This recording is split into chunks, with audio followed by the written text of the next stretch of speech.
திட்டத்தின் கீழ் உயர்கல்வி வழிகாட்டி தொடர்பான பாடங்கள் எடுக்கும் ஆசிரியர்களுக்கும் மாணவர்களுக்கும் வணக்கம். இன்னைக்கு நம்ம அசீம் பிரேம்ஜி பல்கலைக்கழகத்தின் போட்டித் தேர்வுக்கு விண்ணப்ப படிவத்தை எவ்வாறு பூர்த்தி செய்யலாம் என்று பார்க்கலாம். முதலாவதாக அசீம் பிரேம்ஜி யூனிவர்சிட்டி 2025 என்று கூகுளில் டைப் செய்து கொள்ளவும். பிறகு அப்ளை ஃபார் அட்மிஷன் 2025 என்ற பட்டனை கிளிக் செய்யவும். பிறகு apply now for admission 2025 apply now என்ற பட்டனை கிளிக் செய்யவும். பிறகு ஃபர்ஸ்ட் நேம் என்ற இடத்தில் மாணவரின் பெயரை சான்றிதழில் உள்ளவாறு குறிப்பிட வேண்டும். லாஸ்ட் நேம் என்ற இடத்தில் நம்முடைய இனிஷியலை குறிப்பிட வேண்டும். இமெயில் என்ற இடத்தில் மாணவரின் மின்னஞ்சல் முகவரியை குறிப்பிட்டு சைன் அப் என்ற பட்டனை கிளிக் செய்ய வேண்டும்.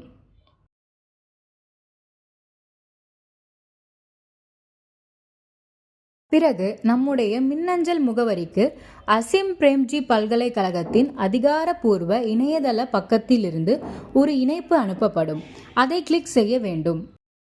பாஸ்வேர்டு என்ற இடத்தில் நாம் ஒரு பாஸ்வேர்டை உருவாக்கி கொள்ள வேண்டும். பாஸ்வேர்டை குறைந்தபட்சம் 8 கேரக்டரிஸ்டிக்ஸ் 1 அப்பர் கேஸ் அதாவது கேபிட்டல் லெட்டர் மற்றும் ஒரு நம்பருடன் உருவாக்கி கொள்ள வேண்டும். கன்ஃபார்ம் பாஸ்வேர்ட் என்ற இடத்தில் மீண்டும் ஒரு முறை நாம் உருவாக்கிய பாஸ்வேர்டை குறிப்பிட்டு சேஞ்ச் பாஸ்வேர்ட் என்ற பட்டனை கிளிக் செய்ய வேண்டும். பிறகு நம்முடைய மின்னஞ்சல் முகவரி மற்றும் நாம் உருவாக்கிய பாஸ்வேர்டை குறிப்பிட்டு சைன் இன் என்ற பட்டனை கிளிக் செய்யவும்.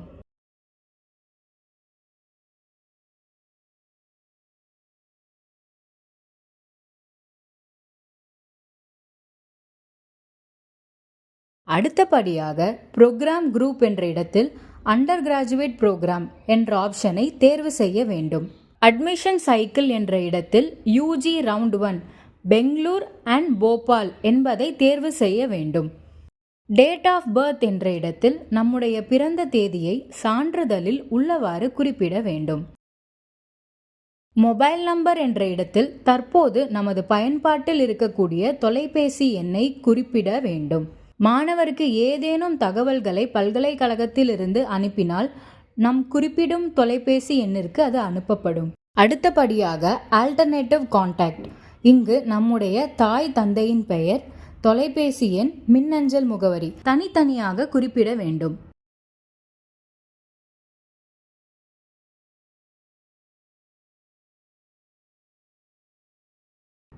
அடுத்தபடியாக அட்ரஸ். பெர்மனன்ட் அட்ரஸ் என்ற இடத்தில் நம்முடைய வீட்டின் முகவரியை சான்றிதழில் உள்ளவாறு பிழை இல்லாமல் குறிப்பிட வேண்டும்.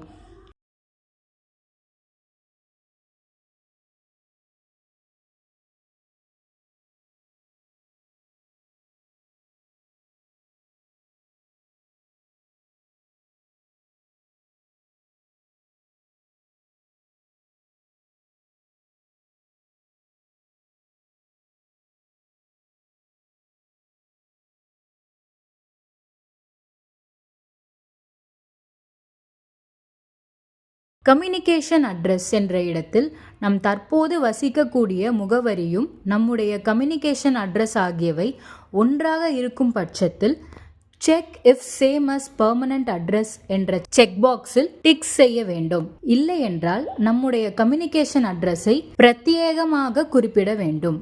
அடுத்தபடியாக how did you get to know about Azim Premji University என்ற கேள்விக்கு நாம் எவ்வாறு அசீம் பிரேம்ஜி பல்கலைக்கழகத்தை பற்றி தெரிந்து கொண்டோம் என்று குறிப்பிட வேண்டும். பல்வேறு ஆப்ஷன்ஸ் கொடுக்கப்பட்டிருக்கும். நாம் பொருத்தமான ஒன்றை தேர்வு செய்து சப்மிட் என்ற பட்டனை கிளிக் செய்ய வேண்டும். பிறகு கண்டினியூ என்ற பட்டனை கிளிக் செய்ய வேண்டும். அடுத்தபடியாக பேக்ரவுண்ட் டீட்டெயில்ஸ். நேஷனாலிட்டி என்ற இடத்தில் நாம் இந்தியராக இருக்கும் பட்சத்தில் இந்தியன் என்று குறிப்பிட வேண்டும். ஜெண்டர் என்ற இடத்தில் நாம் மாணவராக இருக்கும் பட்சத்தில் மேல் என்றும் மாணவியாக இருக்கும் பட்சத்தில் ஃபீமேல் என்றும் தேர்வு செய்ய வேண்டும். Have you applied to us previously என்ற கேள்விக்கு நாம் இதற்கு முன்பாக அசீம் பிரேம்ஜி பல்கலைக்கழகத்தின் போட்டித் தேர்வுக்கு விண்ணப்பித்திருக்கிறோமா என்பது குறிப்பிட வேண்டும். Are you currently or have ever been a student at Azim Premji University என்ற கேள்விக்கு நீங்கள் தற்போது அல்லது இதற்கு முன்பாகவே அசிம் பிரேம்ஜி பல்கலைக்கழகத்தின் சேர்க்கை பெற்று இருந்தீர்களா என்பதை குறிப்பிட வேண்டும். டொமசில் என்ற இடத்தில் நாம் தமிழ்நாட்டை சேர்ந்த மாணவர்களாக இருந்தால் தமிழ்நாடு என்று குறிப்பிட வேண்டும். அடுத்தபடியாக ப்ரோக்ராம் அப்ளையிங் ஃபார். இங்கு ப்ரோக்ராம் ப்ரெஃபரன்ஸ் 1 என்ற இடத்தில் பல்வேறு பாடப்பிரிவுகள் குறிப்பிட்டு இருக்கும். நமக்கு விருப்பமான பாடப்பிரிவை செலக்ட் செய்ய வேண்டும். கேம்பஸ் என்ற இடத்தில் மாணவர்கள் முதல் விருப்பமாக கட்டாயமாக பெங்களூர் என்ற கேம்பஸை தேர்வு செய்ய வேண்டும். ப்ரோக்ராம் ப்ரெஃபரன்ஸ் 2 என்ற இடத்தில் நாம் மீண்டும் நமக்கு விருப்பமான பாடப்பிரிவை தேர்ந்தெடுத்து கொள்ள வேண்டும். கேம்பஸ் என்ற இடத்தில் நாம் தேர்ந்தெடுத்த பாடப்பிரிவு எந்த வளாகத்தில் இருக்கிறதோ அந்த வளாகம் காணப்படும். உதாரணத்திற்கு பெங்களூர் வளாகத்தில் இருக்கும் சில பாடப்பிரிவுகள் போபால் வளாகத்தில் இல்லாமலும் இருக்கலாம். ஆகையால் நாம் அதை கவனமாக தேர்வு செய்து கொள்ள வேண்டும். Would you be open to be considered for admission in any campus என்ற இடத்தில் நாம் எஸ் என்று கட்டாயமாக குறிப்பிட வேண்டும். எதற்காக இந்த கேள்வி கேட்கப்படுகிறது என்றால், ஒருவேளை நாம் கேம்பஸ் ப்ரிஃபரன்ஸில் பெங்களூர் என்று கொடுத்திருப்போம். ஆனால் நமக்கு பெங்களூர் வளாகத்தில் இடம் கிடைக்காமல் போபால் வளாகத்தில் இடம் கிடைப்பதற்கும் வாய்ப்புண்டு. ஆகையால் அதை உணர்த்துவதற்காகவே இந்த கேள்வி கேட்கப்படுகிறது. அடுத்தபடியாக ப்ரிஃபர்ட் டெஸ்ட் சென்டர். இங்கு தேர்வு மையங்களை மாணவர்கள் தேர்வு செய்து கொள்ள வேண்டும். தமிழ்நாட்டை பொறுத்தவரை சென்னை மற்றும் சேலம் ஆகிய 2 இடங்களில் தேர்வு நடைபெறும். மாணவர்கள் தங்களுக்கு விருப்பமான தேர்வு மையத்தை தேர்வு செய்து கொள்ள வேண்டும். அது மட்டுமல்லாமல் திருவனந்தபுரம், பெங்களூரு போன்ற இடங்களிலும் தேர்வு மையம் உள்ளது.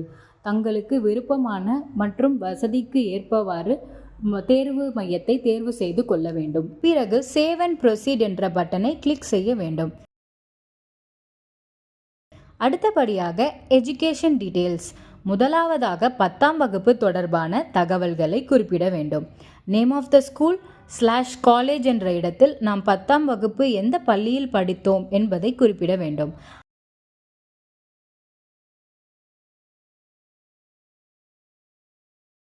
Address of the school. இந்த இடத்தில் நம்முடைய பள்ளியின் முகவரியை குறிப்பிட வேண்டும்.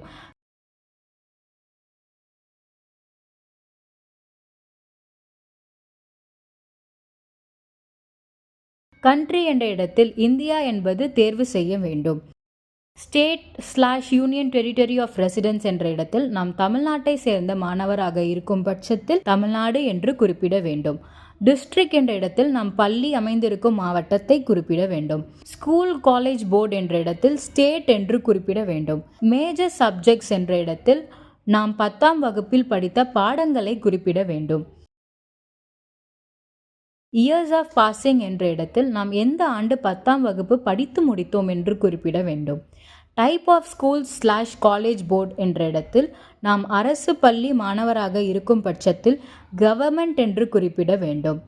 மீடியம் ஆஃப் இன்ஸ்ட்ரக்ஷன் என்ற இடத்தில் நாம் தமிழ் வழியில் படித்திருந்தால் தமிழ் என்றும் ஆங்கில மொழியில் படித்திருந்தால் ஆங்கிலம் என்று குறிப்பிட வேண்டும். கேட்டகரி ஆஃப் சிட்டி/டவுன் என்ற இடத்தில் 4 கேட்டகரிஸ் கொடுக்கப்பட்டிருக்கும். அதில் பொருத்தமான ஒன்றை நாம் தேர்வு செய்து கொள்ள வேண்டும். நம்முடைய பள்ளி சென்னை போன்ற மாநகரங்களில் அமைந்திருந்தால் கேட்டகரி ஏ என்பதை குறிப்பிட வேண்டும். அல்லது நாம் 10 லட்சத்திற்கு குறைவான மக்கள் தொகையை கொண்ட மாநகரத்தில் நாம் பள்ளி அமைந்திருந்தால் கேட்டகரி சி என்பதை தேர்வு செய்ய வேண்டும். அல்லது நம்முடைய பள்ளி கிராம பகுதியில் அமைந்திருந்தால் கேட்டகரி டி என்பதை தேர்வு செய்ய வேண்டும். ஸ்கூல் குரூப் என்ற இடத்தில் தமிழ்நாடு கவர்மெண்ட் மாடல் ஸ்கூல் என்று தேர்வு செய்து கொள்ள வேண்டும். அடுத்தபடியாக class 12 details. Name of the school college என்ற இடத்தில் நம்முடைய பள்ளியின் பெயரை குறிப்பிட வேண்டும். Address of the school. இந்த இடத்தில் நம்முடைய பள்ளியின் முகவரியை குறிப்பிட வேண்டும். கண்ட்ரி என்ற இடத்தில் இந்தியா என்பதை தேர்வு செய்ய வேண்டும். State union territory of residence என்ற இடத்தில் தமிழ்நாடு என்று தேர்வு செய்து கொள்ள வேண்டும். டிஸ்ட்ரிக்ட்/சிட்டி என்ற இடத்தில் நம்முடைய பள்ளி அமைந்திருக்கக்கூடிய மாவட்டத்தை குறிப்பிட வேண்டும். ஸ்கூல்/காலேஜ் போர்டு என்ற இடத்தில் நாம் அரசு பள்ளி மாணவராக இருக்கும் பட்சத்தில் ஸ்டேட் என்று குறிப்பிட வேண்டும். மேஜர் சப்ஜெக்ட்ஸ் என்ற இடத்தில் நாம் 12ஆம் வகுப்பில் தேர்ந்தெடுத்த பாடப்பிரிவினை குறிப்பிட வேண்டும்.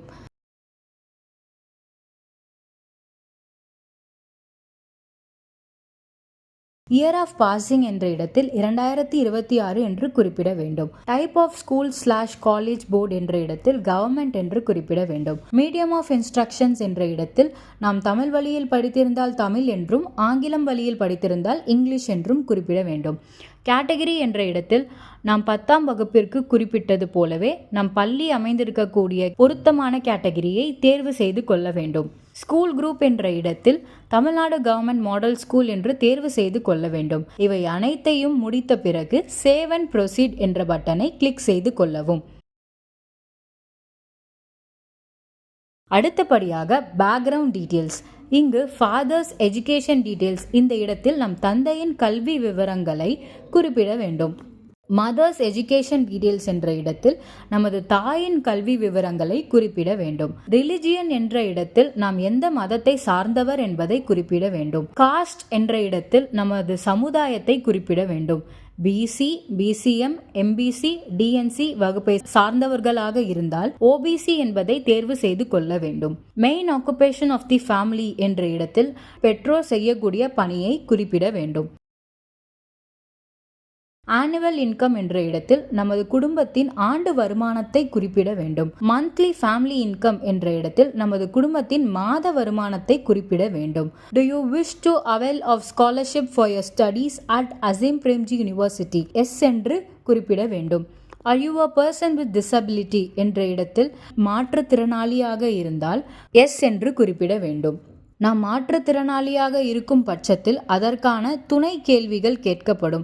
அதற்கு நாம் உரிய பதிலை அளிக்க வேண்டும். நேச்சர் ஆஃப் டிசபிலிட்டி என்ற கேள்விக்கு நாம் எந்த வகையான மாற்றுத்திறன் கொண்டவர் என்பதை குறிப்பிட வேண்டும். பல்வேறு ஆப்ஷன்ஸ் கொடுக்கப்பட்டிருக்கும். நாம் சரியான ஒன்றை சான்றிதழில் உள்ளவாறு தேர்வு செய்ய வேண்டும். Do you need any specific support to write the test என்ற கேள்விக்கு நாம் தேர்வு எழுதும் சமயத்தில் ஏதேனும் ஆதரவு உதவிகள் தேவைப்படுகிறதா என்பதை குறிப்பிட வேண்டும். Select specific support required என்ற இடத்தில் பல்வேறு ஆப்ஷன்ஸ் கொடுக்கப்பட்டிருக்கும். நாம் நமக்கு தேவையான ஒன்றை தேர்வு செய்ய வேண்டும். Mention more detail about your disability and any specific support when you join in the program என்ற கேள்விக்கு மாற்றுத்திறனாளி மாணவர்களாக இருக்கும் பட்சத்தில் அசிம் பிரேம்ஜி பல்கலைக்கழகத்தில் மாணவர் சேர்க்கை பெற்ற பிறகு ஏதேனும் உதவிகள் தேவைப்படுகின்றதா என்பதை குறித்து கூடுதல் விவரத்துடன் குறிப்பிட வேண்டும். இவை அனைத்தும் முடித்த பிறகு சேவ் அண்ட் ப்ரொசீட் என்ற பட்டனை கிளிக் செய்ய வேண்டும். அடுத்தபடியாக அப்லோட் ஃபோட்டோகிராஃபி என்ற இடத்தில் நம்முடைய தற்சமய புகைப்படத்தை கேட்டிருக்கக்கூடிய அளவில் JPEG வடிவத்தில் பதிவேற்றம் செய்ய வேண்டும். அதன் பிறகு நம் வழங்கிய தகவல்கள் அனைத்தும் சரிபார்த்துவிட்டு ப்ரொசீட் என்ற பட்டனை கிளிக் செய்ய வேண்டும்.